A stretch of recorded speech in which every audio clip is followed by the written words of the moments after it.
It's not a question whether growth in Q1 is marginally up or marginally down. We had a big recession 4 or 5 years ago, and the recovery since then has been feeble. The economy is grinding along well below a normal level of capacity use. Real wages are falling, and the economy should and could be doing much better. Now, the MPC, I think it's quite disappointing they didn't choose to do more. You talked about the Bank of Japan, who've decided at last to do more. You should also note the Central Bank of Hungary this morning unveiled a new credit easing scheme aimed specifically at small to medium-sized firms.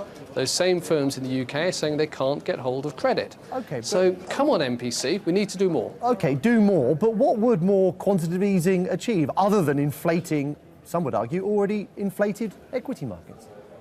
Well, one of the very important changes in the budget a couple of weeks ago was that the Chancellor gave the MPC a much wider range of policy tools which they could use to fulfil their remit. And that includes the kind of credit easing measures that the Central Bank of Hungary unveiled today. Also, purchases of assets other than gilts would be allowed. You saw the Bank of Japan buying not just government bonds, but private sector assets. It also gave the MPC control over central bank liquidity operations.